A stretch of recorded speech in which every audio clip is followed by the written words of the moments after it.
네, 오늘 이 시간에는 예수님을 중심한 복귀 섭리 제1차와 2차 세계적 가나안 복귀 노정에 대해서 말씀을 드리려고 합니다. 예수님을 중심한 복귀 섭리는 후편 강의 모세와 예수 노정 중에 제3절에 속하는 내용입니다. 먼저 사탄 굴복 노정을 살펴보도록 하겠습니다. 아담이 타락이 되어 사탄의 주관을 받아서 지옥을 이루었기 때문에 이것을 탕감 복귀하기 위하여 후 아담으로 오시는 예수님은 사탄을 굴복시켜 천국을 복귀해야 합니다.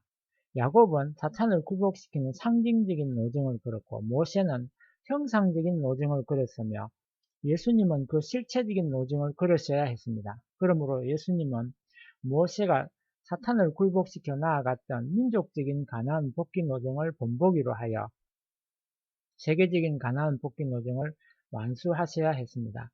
신명기 18장 18절에 하나님이 모세에게 내가 그들의 형제 중에 너와 같은 선지자 하나를 그들을 위하여 일으키고 내 말을 그 입에 두리니 라고 하신 말씀 중에 모세와 같은 선지자 하나라고 하신 것은 바로 모세와 같은 노정을 걸어야 할 예수님을 말씀하신 것이었습니다.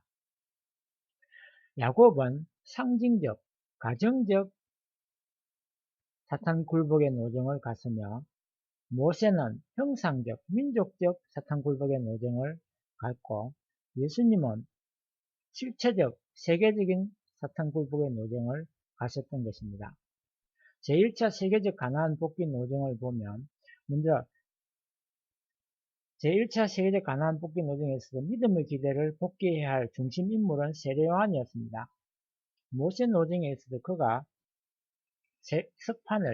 모세가 석판을 깨뜨린 것과 반석을 두 번 친 것은 장차 예수님이 오실 때 유대민족이 불신으로 돌아가면 석판과 반석의 실체이신 예수님의 몸도 칠 수 있다는 조건을 사탄에게 허락하는 표시적인 행동이 되었습니다.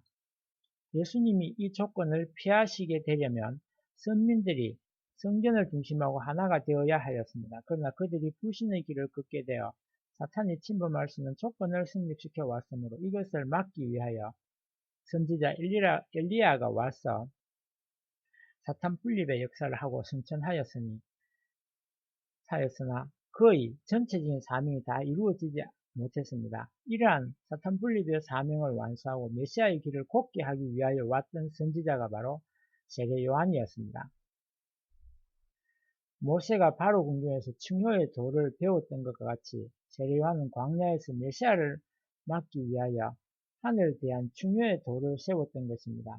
때문에 제사장을 비롯한 유대인들은 모두 세례 요한이 메시아가 아닌가고까지 생각하고 하게 되었던 것입니다. 세례 요한은 이와 같이 40일 사탄 분립 기대를 세웠으므로 제1차 세계적인 가나안 복귀를 위한 믿음의 기대를 이룰 수 있었습니다.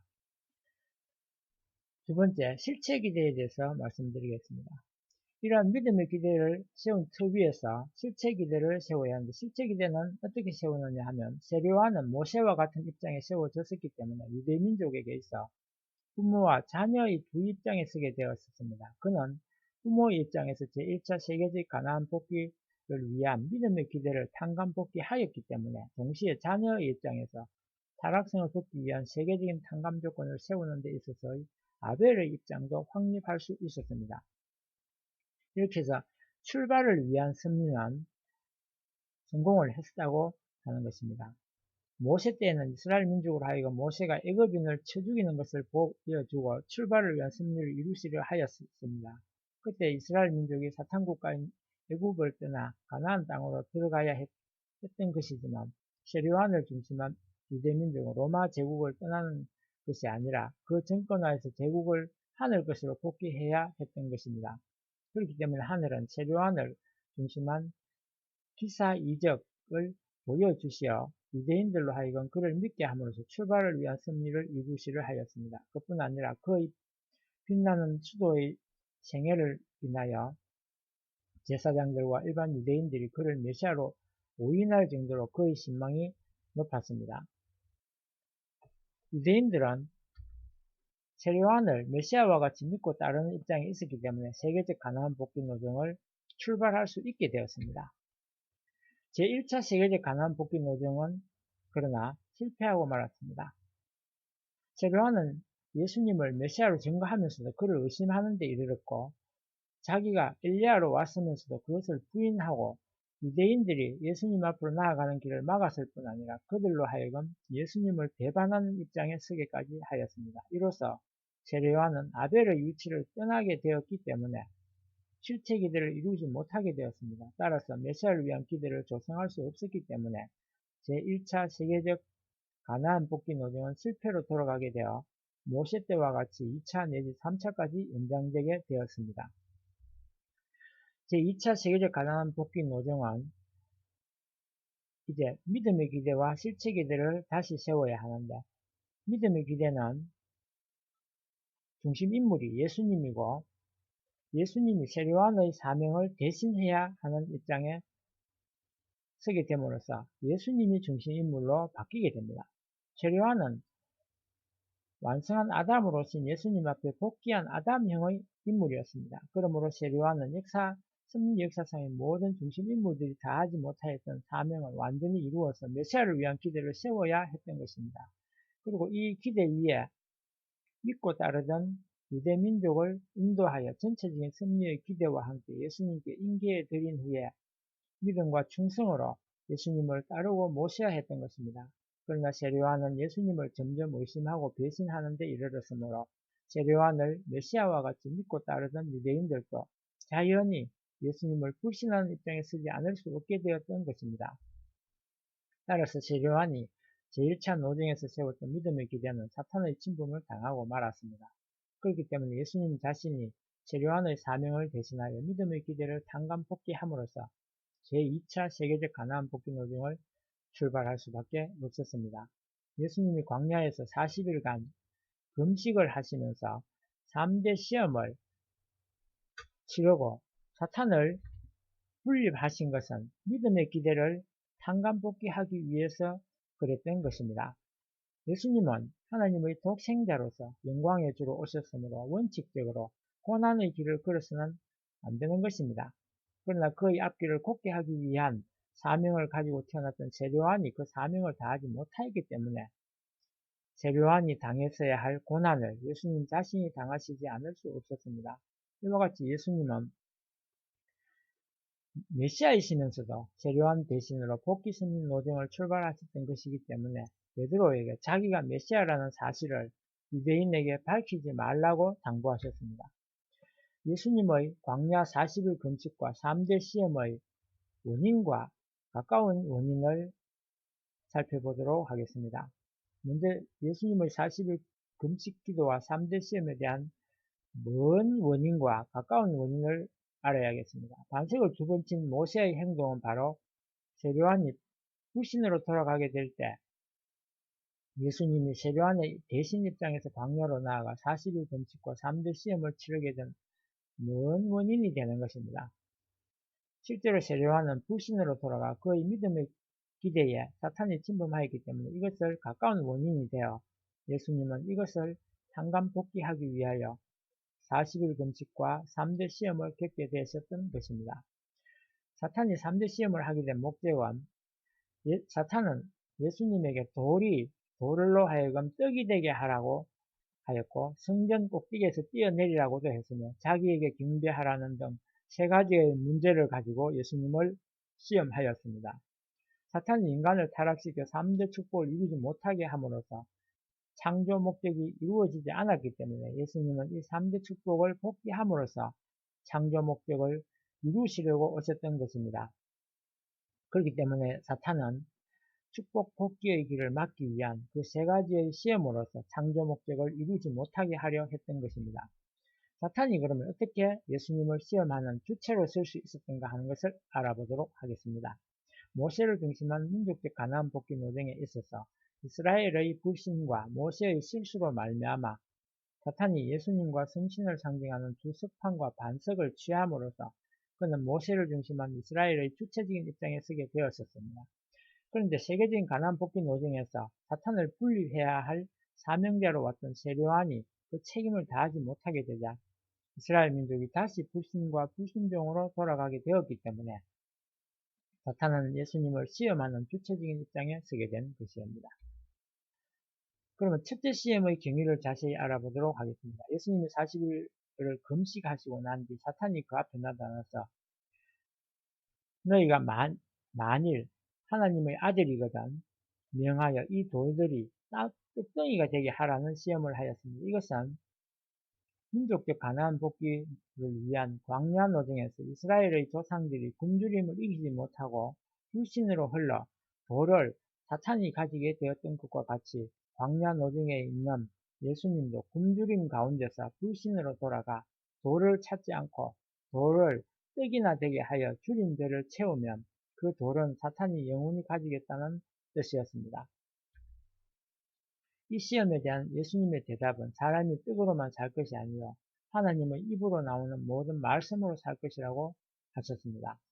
타락인간은 하나님의 말씀을 직접 받을 수 없게 되었기 때문에 요한복음 1장 14절에 기록되어 있는 대로 하나님의 입으로 나온 말씀이 육신으로 화하여 모든 사람의 생명의 양식으로 오신 바 그리스도로 말미암아 살지 않으면 온전한 사람이 될 수 없는 것입니다. 그러므로 예수님의 대답은 자신의 육신을 살리는 떡이 문제가 아니라 모든 인류의 영인체를 살려줄 수 있는 하나님의 말씀의 양식이 되어야 하겠다는 뜻이었습니다. 첫째 시험의 결과, 이 시험은 예수님이 세례요한의 입장에서 개성을 완성한 메시아의 입장을 찾아 세우는 시험이었습니다. 이처럼 원리적인 입장에서 뜻을 대하는 예수님의 언행은 결국 사탄을 패하게 만드는 결과가 되었습니다. 사탄은 패해버리고 말았고 예수님이 이 첫 번 시험에 승리하여 개성을 복귀할 수 있는 조건을 세움으로써 하나님의 제1축복 복귀의 기대를 조성하였던 것입니다. 둘째 시험을 살펴보면 사탄은 예수님을 성전 꼭대기에 세우고 네가 만일 하나님의 아들이여든 뛰어내리라고 하였습니다. 요한복음 2장 19절에는 예수님은 자신을 성전이라 하였고 또 고린도전서 3장 16절에는 성도들을 일러 하나님의 성전이라고도 하였으며 고린도전서 12장 27절에는 성도들을 그리스도의 지체라고도 하였습니다. 따라서 예수님은 본 성전이요 성도들은 그 본 성전이라는 사실을 우리는 알 수 있습니다. 이와 같이 예수님은 성전의 주인공으로 오셨으므로 사탄도 이것을 인정하지 않을 수 없었기 때문에 예수님을 성전 꼭대기에 세웠었습니다.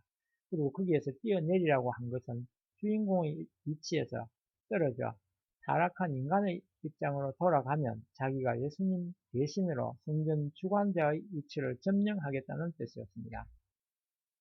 이에 대해 예수님은 주 너의 하나님을 시험치 말라고 대답하셨습니다. 이것을 비원리적인 행동으로 원리적인 섭리를 하시는 하나님의 몸 대신 예수님을 시험해서는 안 되는 것이고 더구나 첫째 시험에 승리하신 예수님이 사탄의 시험을 받을 만한 아무런 조건도 없다는 뜻이었습니다. 이렇게 하여 둘째 시험에 승리함으로써 본 성전이시고 신랑이시며 또한 인류의 참 부모로 오신 예수님은 모든 성도들을 분성전과 신부와 자녀의 입장으로 복귀할 수 있는 조건을 세워 제2축복 복귀의 기대를 조성하셨던 것입니다. 다음으로 사탄은 예수님을 높은 산으로 이끌고 가서 천하 만국과 그 영광을 보여주며 만일 내가 엎드려 경배하면 이 모든 것을 너희에게 주리라고 시험하였습니다.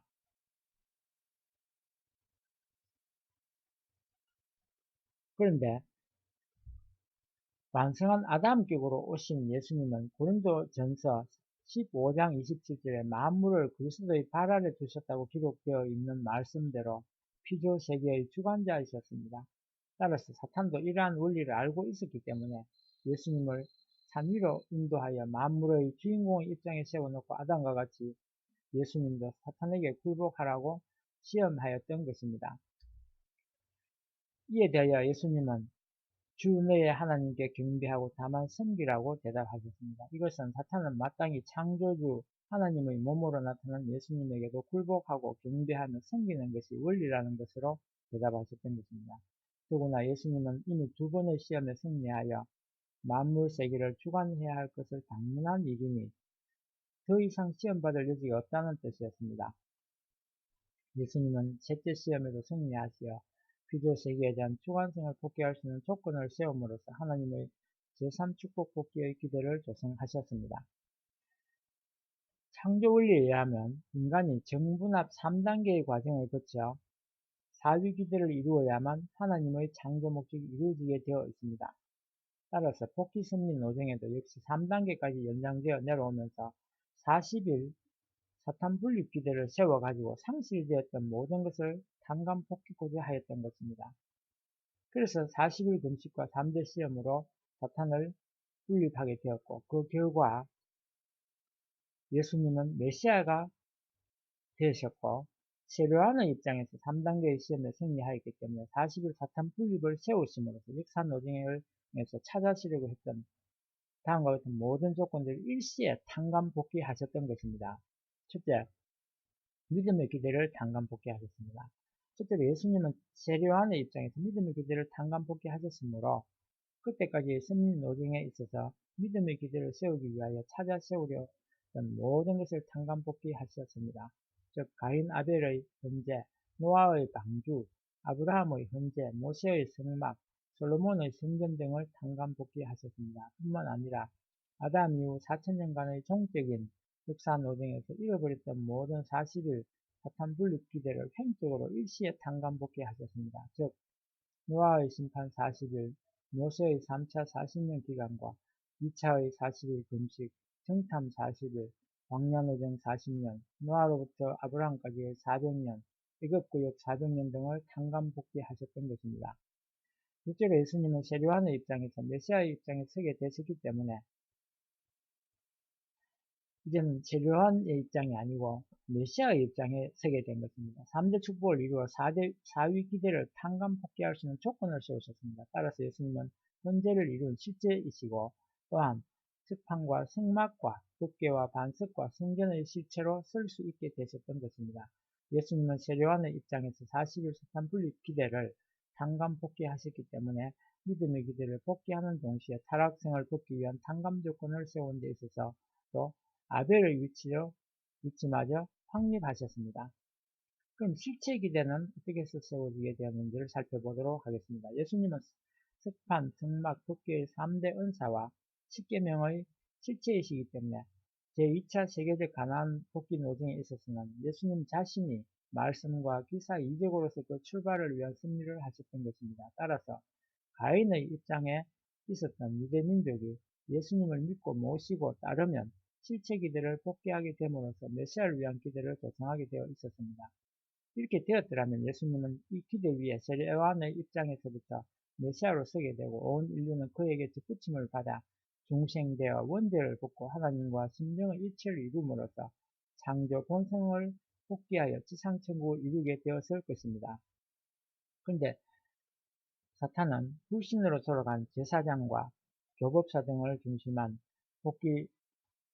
유대민족, 특히 복귀 노정에서 예수님을 판 제자 가롯 유다를 통하여 다시 예수님 앞에 대립하고 나섰습니다. 이와 같이 유대민족의 불신으로 인하여 제2차 세계적 가나안 복귀 승리를 위한 실체 기대를 이룰 수 없게 되었습니다. 따라서 메시아를 위한 기대를 조성할 수 없게 되어 제2차 세계적인 가나안 복귀 노정도 실패로 돌아가고 말았습니다.